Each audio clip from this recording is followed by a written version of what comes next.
Oke guys, sekarang kita ngoleksi kumpul sama komunitas lele di Sulawesi Tenggara. Hasil koleksinya seperti ini. Ini di tempatnya Bapak Asmuin yang ngumpulin teman-teman yang ada di Sulawesi Tenggara. Dan ini adalah tempat kita berkumpul di sini. Seperti apa guys? Come on.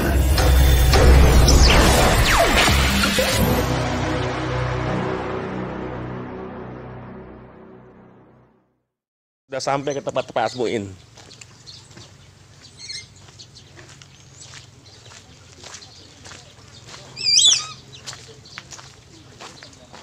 Pak Asmuin, woi. Kan makanya saya bilang nyasar tadi itu. Kalau kita buru-buru di sini kita main volume, malah lebih stres lagi teman-teman. Emang kalau kita mau bikin banyak nanti jualnya kemana? Kan begitu. Jadi ini kan satu mata rantai yang memang kita coba harus potong dulu. Itu bisa dilakukan ketika kita bertemu seperti ini kan? Hanya bisa kita bertemu. Terus begini Pak, kalau bicara soal produksi sebenarnya, saya itu orang yang paling melawan. Boleh tanya dokumen di dinas teman.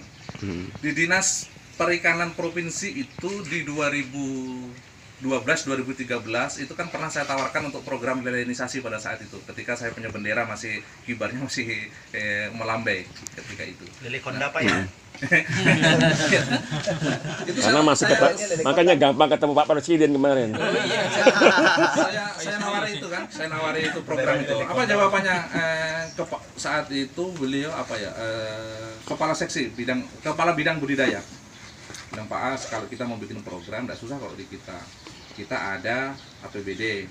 Kalau misalnya ini Pak cukup, kita bisa di backup dengan APBN. Tapi satu pertanyaannya, ketika produksi kita menjual kemana Pak? Ini Kendari bukan Jawa. Iya pasti. Pak Asmuin bisa itu karena Pak Asmuin kan versinya Jawa, mudah dapat akses dari Jawa. Saya bilang, oh iya Pak, saya bilang minta maaf, saya memang minta izin untuk mencoba pengetahuan saya ala kampungan saja. Kalau bagi saya misalnya belum mengenal overproduksi, karena di 2000 sekian itu saya pernah nanya-nanya cari data di TPI Kendari saja itu kan rata-rata 45 ton per hari bongkaran ikan laut ini kan sebagai pembanding kan. Tapi di sana saya ketemukan fakta bahwa ketika tanggal di langit itu mulai tanggal 12 sampai 18 bulan di langit itu selalu ikan berkurang, bahkan kadang-kadang tidak ada kapal yang sandar. Kan itu fakta. Beliau mungkin yang lebih valid dengan data itu.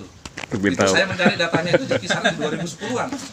terang bulan katanya. Terang bulan Ya. Nah, itu bahkan banyak ibu-ibu ina-ina itu yang menjinjing yang apa itu parkir di sekarang itu pulang dengan kosong, nggak dapat dagangnya. Kalau kita interview kenapa nggak ada dagangnya, ikannya katanya mahal. Udah mahal biasanya itu satu paket. Kalau sudah ikan mahal begitu biasanya kan ikan-ikan yang disimpan dalam kondisi artinya tidak terlalu segar lagi. Jadi, sehingga banyak juga yang kembali ke rumah tidak dapat dagangan.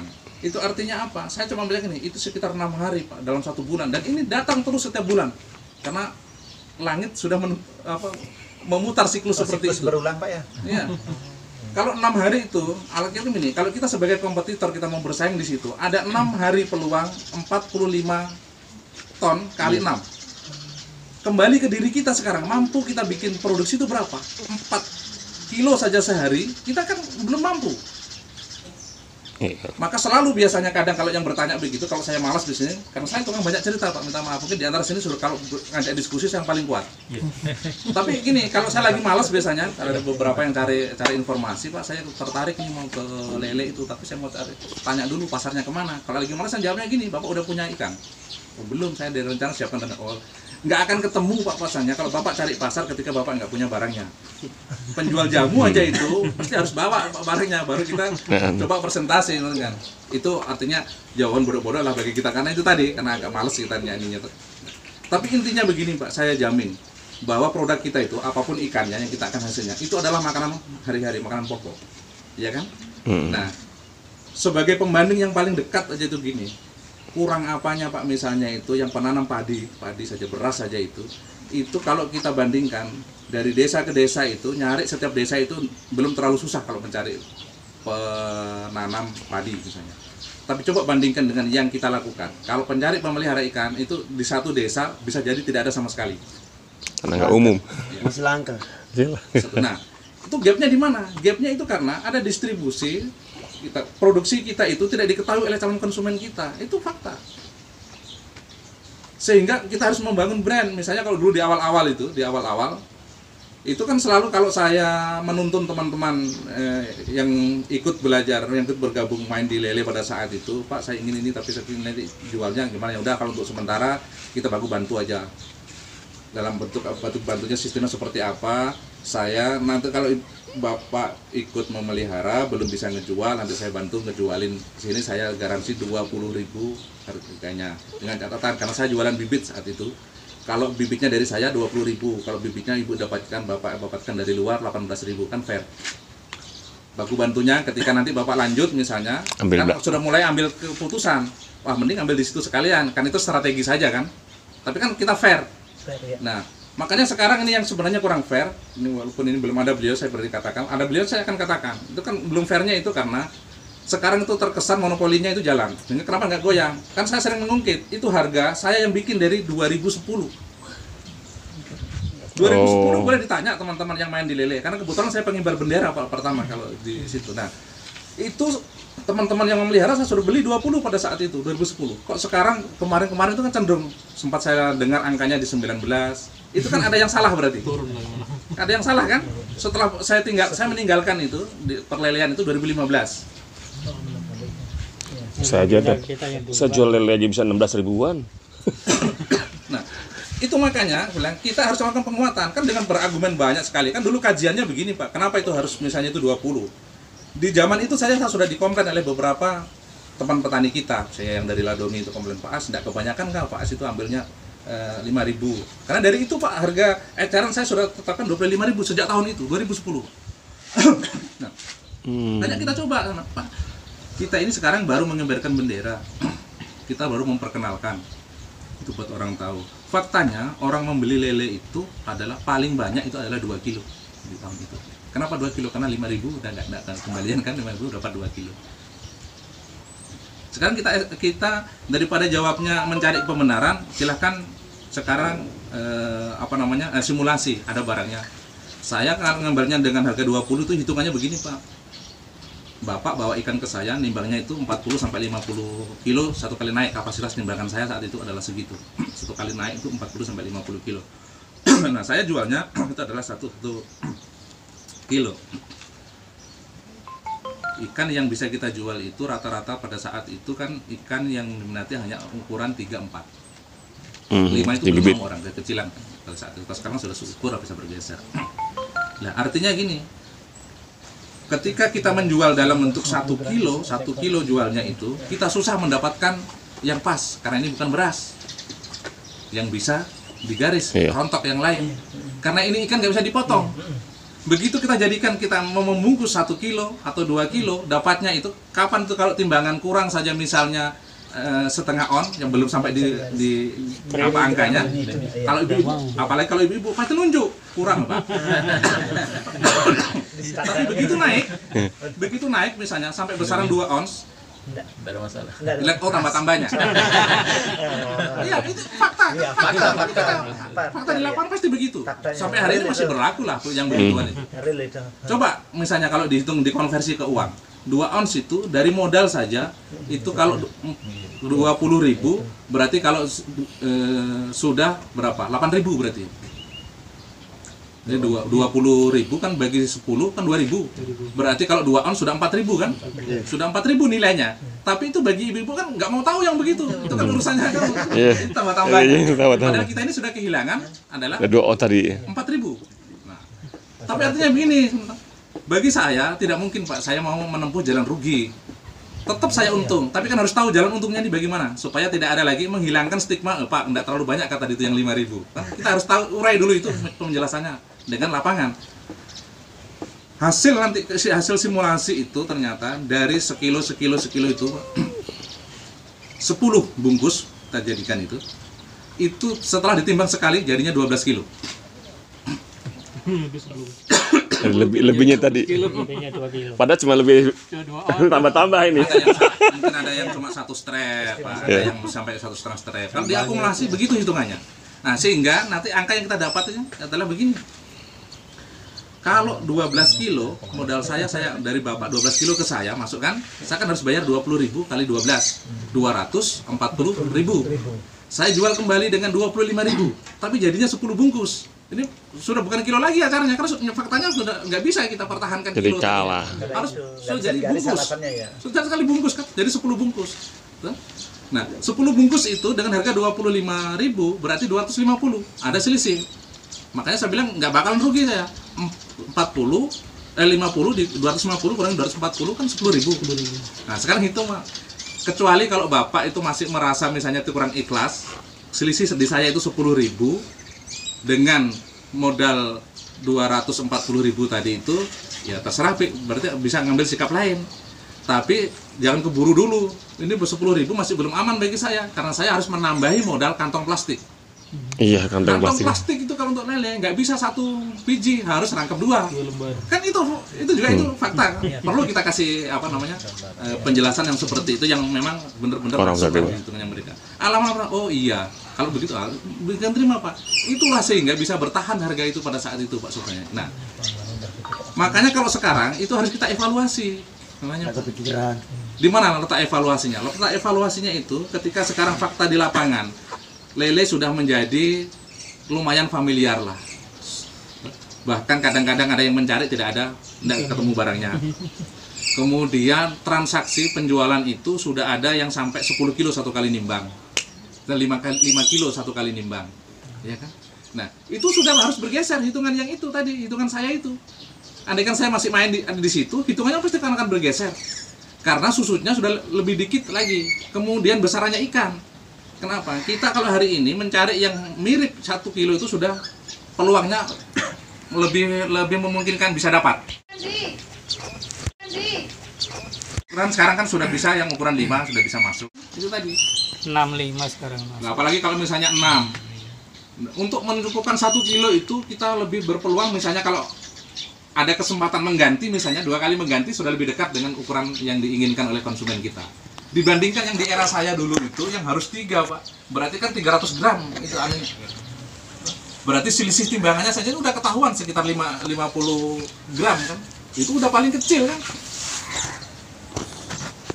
Nah, begitu hitungannya. Sehingga kemudian fakta di lapangan itu sebenarnya kalau misalnya ini kita bisa buahkan hasil dan sepakat misalnya, kayak di harga di pengepul itu udah layak untuk diperbaiki. Yang bisa lakukan itu adalah teman-teman yang harus pengepul itu yang berhati besar. Di lapangan itu dijaga, misalnya harga katakanlah di 30, kan pernah di angka 30 teman-teman pengepul itu. Cuma karena hanya 2 pengepul itu kita sayang. Persaingan 2 pengepul saja tapi masih bersaing di harga. Begitu harga 30 bisa diterima, yang lain memasukkan 27,5 dengan 50 kilo 2 itu. Begitu masuk itu ada yang main lagi di 26. Jadi ini sayang, padahal persaingan cuma 2 saja, berarti kan kurang saja komunikasi yang masih kurang terbangun. Nah, kalau di sana misalnya dengan bisa 30, Pak, di petani itu sudah layak misalnya dapat harga 25 kalau kita di Kendari ini harusnya. Ketika di 25 itu semuanya bisa jalan, Pak. Teman-teman misalnya yang tadinya takut gunakan pelet sudah bisa kita mulai ajari untuk menggunakan pelet. Kita paksa seperti itu. Nah, itu satu di antara jalan atau solusi yang bisa memungkinkan kita tempuh. Tapi andaikan ini kan ini persoalan dagang adalah privat, Pak, pengepulnya. Kondisi terburuk kita harus lawan. Iya. Kondisi terburuk harus lawan kan begini. Intinya kita kan pemegang barang, kita kan yang punya barang. Coba kalau kita pikir-pikir Pak hari ini, otoritasnya sekarang untuk menentukan harga itu Bapak atau siapa? Bisnis kita harus kita bedakan. Kapasitasnya sebagai pembesar dan kapasitasnya sebagai pengepul itu harus kita pisahkan. Proporsinya harus ditempatkan. Nah ini, itu bisa kita lakukan. Nah, misalnya katakan begini, karena yang ngumpul hari ini misalnya kita di sini kan sudah cukup mewakili lah surat sertifikan walaupun tidak seluruhnya. Kita sudah bisa mewarnai di pasar. Kondisi terburuk kalau dengan cara melawannya apa? Kalau kita nggak produksi kan mau dapat barang dari mana? Silakan datangkan misalnya dari luar misalnya. Kan pasti dengan tambahan kos. Ada strategi yang kita siapkan kalau untuk melakukan perlawanan. Itu kondisi terburuk kalau kita memang harus berperang kan. Karena masing-masing ini orang bicara hidup kan. Ini sumbernya ada yang sumber kayak saya misalnya, yang modalnya dari utang. Ini nggak bisa ditawar. Ini kan pergeseran yang sehari ini kita merasa agak gembira itu karena kita bisa punya momen untuk berkumpul, kita bisa bersilaturahmi nantinya. Tapi yang lalu-lalu kan susah kita punya begini. Karena apa? Nanti kalau kita sudah kalau sudah bisa saling tahu begini, tahu di mana posisi, mana nomor kontak dan seterusnya, kita masih bisa menjalin komunikasi dengan intens. Ya, itu kita harus bisa mengambil warna di pasar. Sekali-kali juga kita ambil keputusan. Kalau bukan hanya buruh saja yang bisa mogok. Oh, ikan hidup, kita kan aman Pak. Ikan kita hidup Pak, kita tahan nggak apa-apa kita. Sama besar. Tapi kalau misalnya bagi pihak tertentu yang punya langganan harus diantar hari ini, ketika kita tidak dikirimkan barang, besok kita yang masuk lebih diterima kita Pak, kita yang punya barang. Bagaimana? Ini kan pemahaman yang begini yang selama ini yang belum dibuka kerannya. Dianggap kita ini merasa lemah saja, ketergantungan kita itu ada di sana. Ya, misalnya dari sisi lain, misalnya nanti kan bisa kalau sudah ketemu begini, semuanya bisa kita mencoba memaksimalkan dari pengadaan bibit. Ini kan mainnya ganda. Misalnya kalau yang dulu kan itu mirip turunan dari yang saya mainkan dulu itu. Tapi cara main saya bergeser, yang hari ini itu bergeser. Sekarang kan kelihatan monopolinya itu lebih dominan. Misalnya ini bibit harus dari saya, kalau nggak dari saya nggak saya ambil. Nah, itu kasihan juga kalau yang begitu, kalau bagi itu pembelian bibit apa gitu. Kan saya bilang kalau Kendari itu Pak, belinya bibit itu yang masih 100-200 ekor, yang beli 1000 ekor, apa ya 1000 ekor pada waktu itu masih, kalau dihitung di jari ini belum habis kita punya jari ini, kita susah cari namanya, siapa lagi yang pernah beli 1000 ini, kan begitu. Itu fakta. Apa Pak jawabannya orang saya yang membuat saya malu itu Pak? Di Kendari itu orangnya pelihara lele itu di akuarium atau di kolam Pak? Coba bayangin. Jawabannya di sana itu. Tapi emang susah membelinya kan belum tahu. Itu kan kita sudah punya pembanding kan dengan orang lain di sana itu bertanya seperti itu saja, berarti kan kita berarti terlalu sedikit ini kita nggak masuk itu. Coba dibandingkan Pak, akuarium Pak, kita dengan 1000 ekor tuh banyaknya itu peliharanya di akuarium. Nalarnya kalau sudah akuarium seberapa ekor? Nah itu nanti baru ketemu Pak. Itu kondisi, itu fakta. Karena hari itu, saat itu saya bikin saya desain kolam itu dengan 12 peta. Karena dengan target panen per minggu, kan ketemu dengan 3 bulan kan sampai dengan 12 gitu Pak, 5 kali 10 saya isi itu 3.000, sampai sekelasnya saja itu penyuluh, orang-orang dinas itu mengepas apa namanya, hati-hati katanya, bisa kebesar nanti ini ikan ini, artinya dianggap tebarnya itu terlalu padat. Saya nebar 3.000 Pak. Satu kolam 5 kali 10 saat itu. 3.000. Itu dianggapnya padat karena pembandingnya mungkin teman-teman penjual di sini kan misalnya kalau di ikan mas hanya berapa ekor gitu kan. Ini 3.000. Begitu saya masuk di sana Pak, lihat di sana rata-rata kebetulan yang desa yang saya kunjungi itu adalah kolamnya hampir seragam. 5 kali 7 dalam 1,7. Itu isinya 16.000 Pak. 16.000 full pellet itu Pak. Nggak ada pernah ganti air. Ganti airnya pada saat panen saja. Itu rata-rata pemeliharaan untuk 60 sampai 65 hari. Kediri Pak ya? Iya, karena target pasarnya itu adalah 8 sampai 10 ekor. Nah, itu panen. Itu 60 hari aja Pak. Nah, saya di situ Pak baru berpikir, weh selama ini padahal pantas kita ini sudah kecapean Pak. Karena waktu kita ini habis untuk berputar-putar di pematang kita. Mestinya di saya itu kalau dengan caranya orang di sana itu saya hanya 2 peta saja cukup kan saya 5 kali 10 Okay. Berarti kan kalau volumenya berarti 50 kan, mereka kan itu 5 kali 7 volumenya cuma 35. Kedalamannya Pak? Di sana 1,7. Sebenarnya kalau ini saya punya ini misalnya saya bikin di dalam kemudian tebar kayak begitu cukup 2 kolam saja. Kalau 2 kolam kan kita sudah enggak lagi capek Pak kesana kemari. Buang pakan sisi kanan sisi kiri ada 1 kali jalan selesai. Nah, Hampir 2 meter ke bawah lagi ya? Iya. Iya. Itu konstruksi anak kan dalam Pak. Konstruksi kolamnya itu karena rata-rata sudah pada pakai apa namanya cor beton. Itu Pak apa namanya teras Pak tuh apa ya? Ya pokoknya dibikin ya. Ya di trap Pak. Di trap itu. Itu Pak, jadi yang begitu-begitu itu menjadi pembuka. Terus nanti itu bicara soal keuntungan. Saya punya pengalaman pribadi, saya mau ceritakan pengalamannya orang Pak. Saya masuk ke situ kan diantar ke dinas saya menuju ke dinas itu saya mau langsung diantar ke yang punya julukan apa itu Presiden Republik Lele itu. Jangan Pak, ke situ kebesaran, jangan sampai saya hanya kagum saja, pulang nggak bisa saya tiru, karena itu kan pengusahanya udah ini kan udah punya nama. Ke sana itu dia punya produksi sudah 4 ton per hari, nggak ada libur Pak. Iya, Pak Haji Akas itu Pak, bisa dicari referensinya di YouTube-nya juga ada. Itu Haji terakhir Akas. itu saya dapat sebelum dia pensiun itu 7 ton Pak per hari, nggak ada libur itu. Serapan pakannya Pak satu orang itu adalah 210 ton per bulan. Sampai berkenan CP 781 tuh bikin pos Pak, menempatkan satpamnya di depan. Jadi kalau di depan, kalau kita masuk ke tempatnya Pak Haji itu, yang terima itu adalah orangnya CP dulu, orangnya pabrik pakan dulu yang terima Pak. Itu nggak jaga ketat pakan lain supaya jangan masuk ke situ Pak. 210 ton itu kan sebanding toko aja nggak sebanyak itu, makanya sampai segitunya itu dikawal itu beliau itu.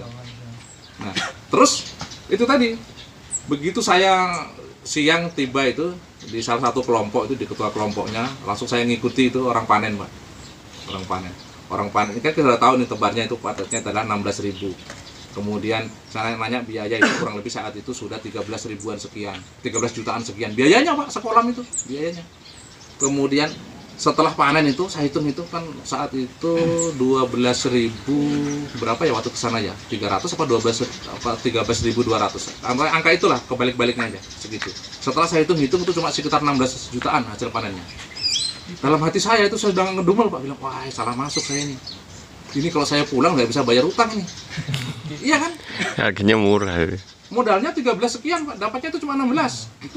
Jadi itu kan cuma 1 juta sekian saja dapatnya satu kolam itu.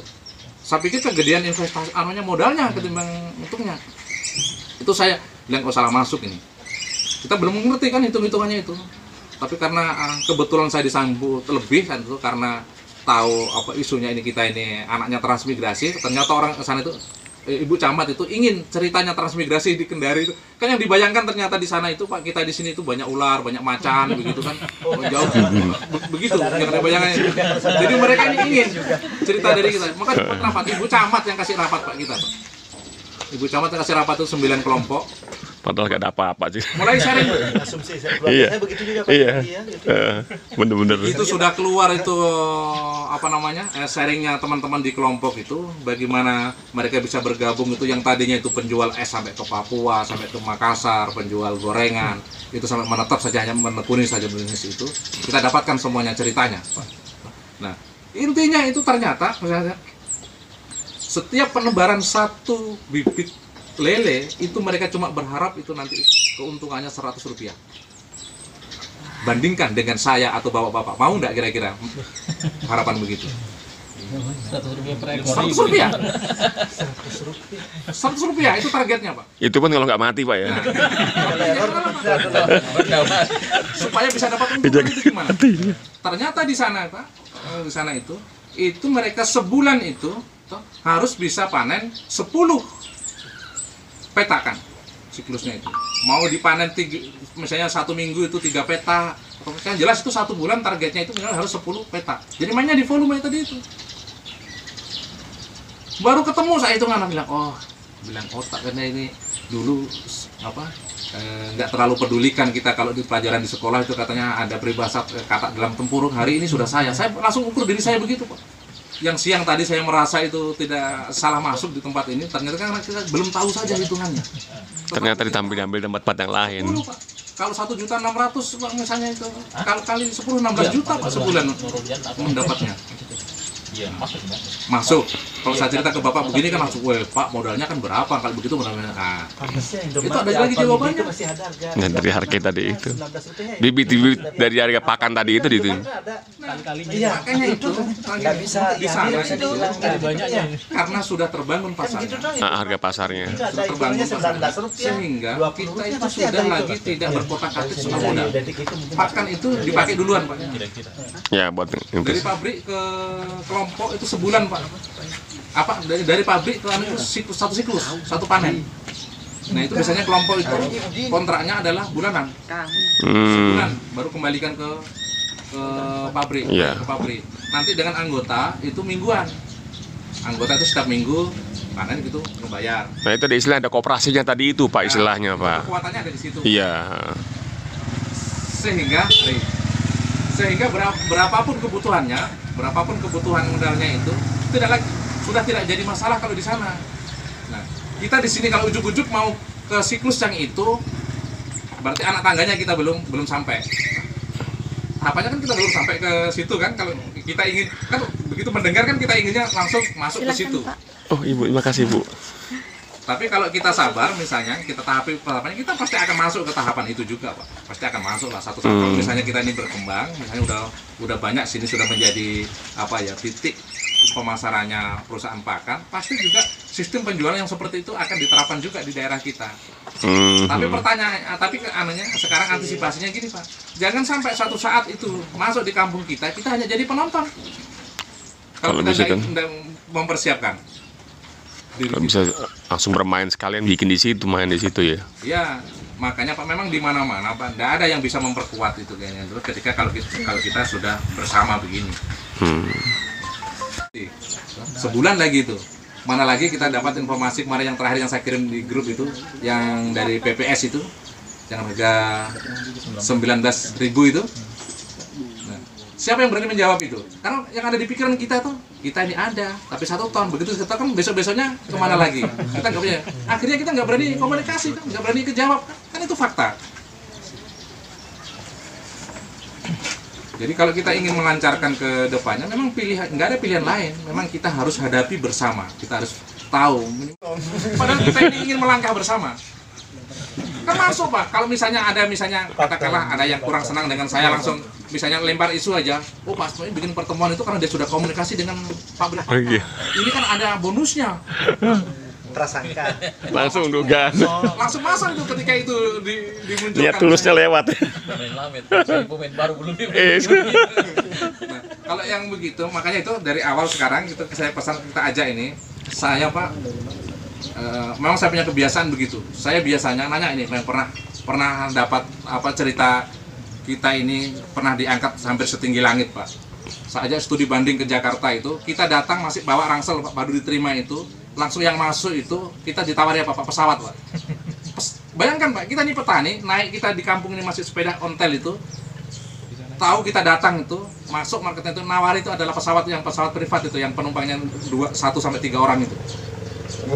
Begitu cari telepon cari mana ini. Begitu tahu saya, kita langsung lemes dia. Oh yang ini orangnya katanya, nggak seperti yang saya. Karena apa? Itu gambaran gini. Saya ingin menjelaskan. Terkadang orang keliru itu karena saking semangat saya, jadi dikiranya itu saya itu lebih sudah besar duluan.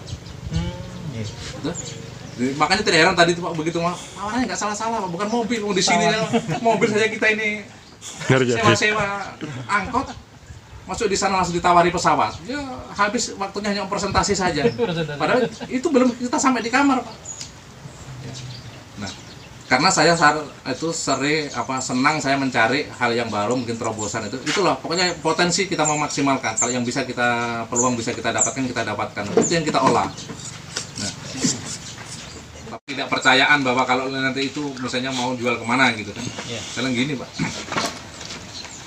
kalau teman sebagian yang lama itu tahu lah, saya dari dulu itu saya belum pernah jadikan target itu namanya sari laut Pak. Terus terang, bukan sombong tidak, karena saya punya hitungan sendiri.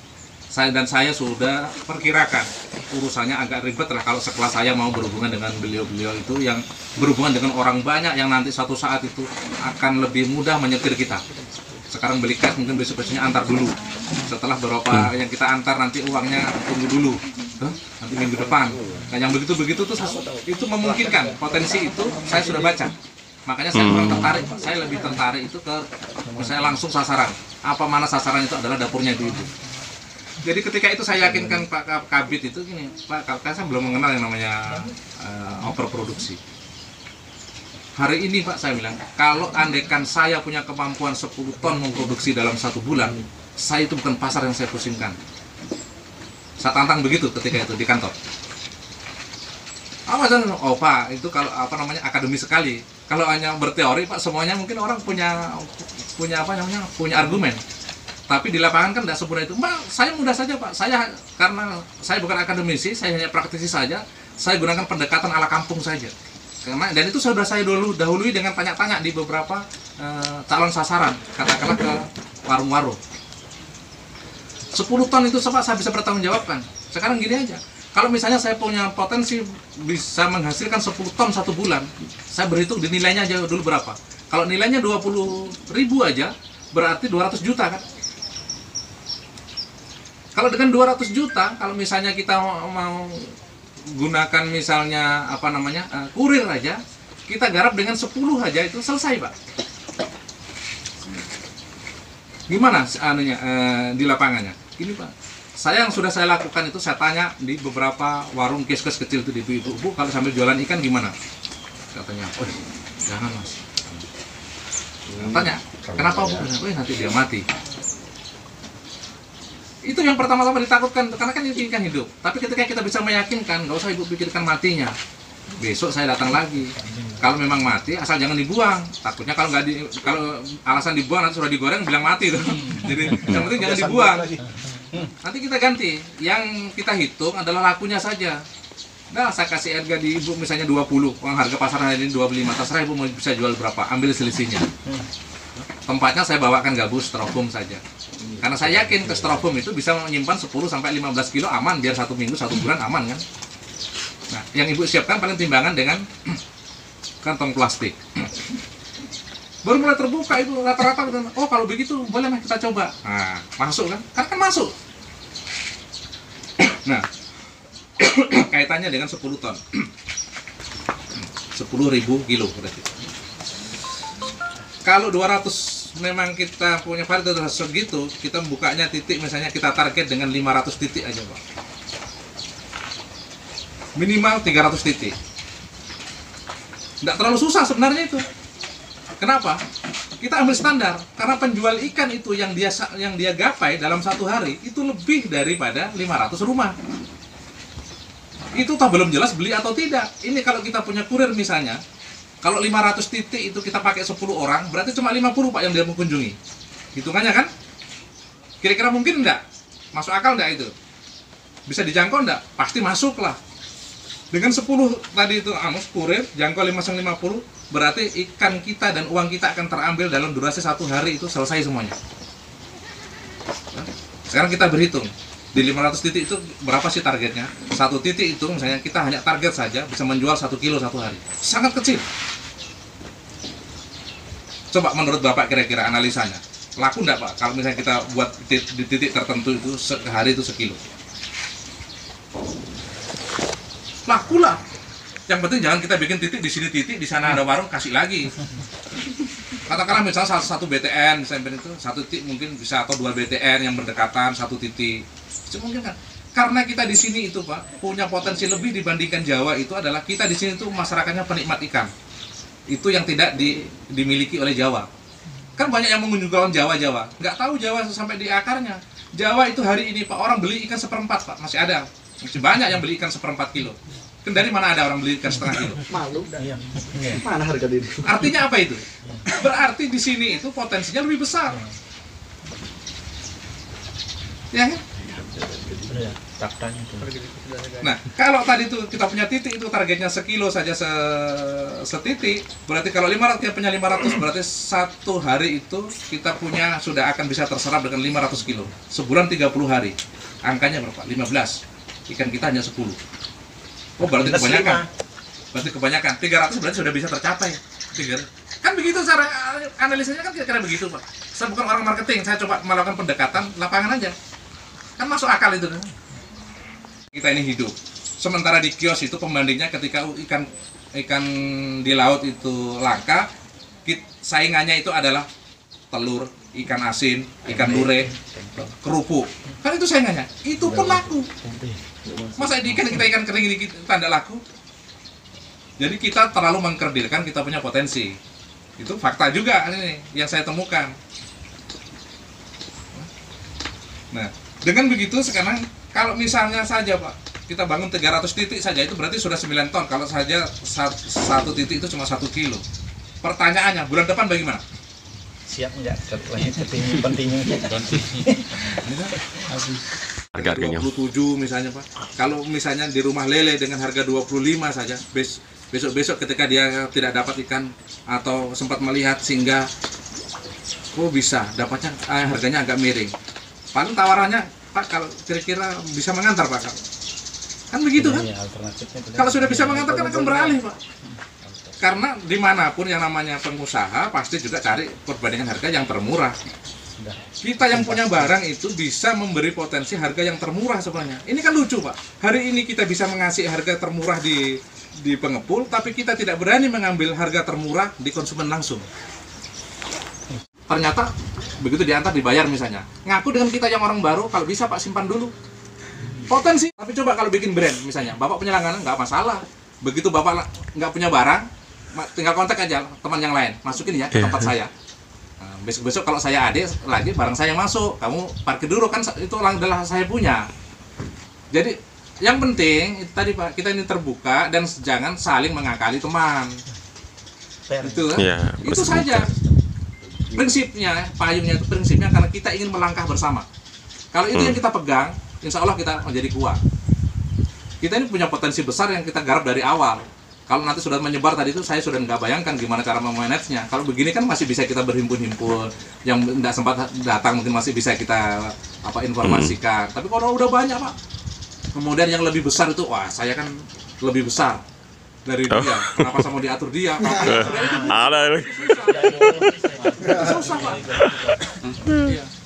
Kalau istilahnya ya apa anak-anak di jalan dibilang, mau dibilang.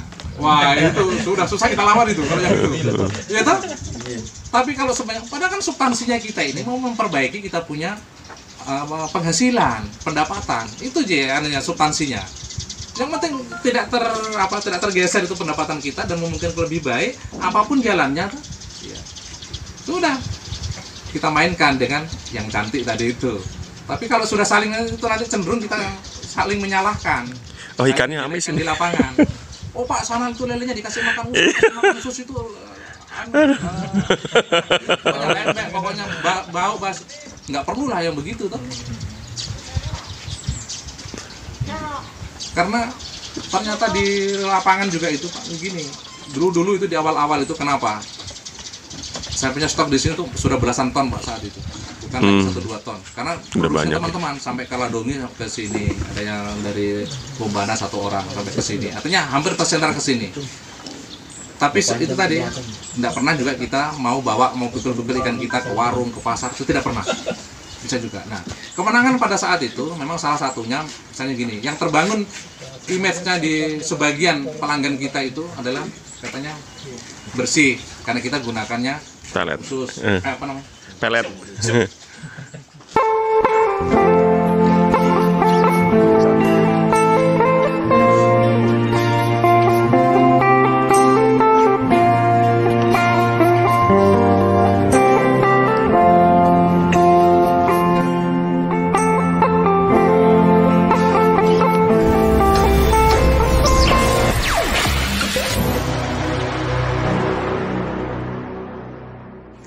Oke guys, itu dia kita buat di edisi pertama ya.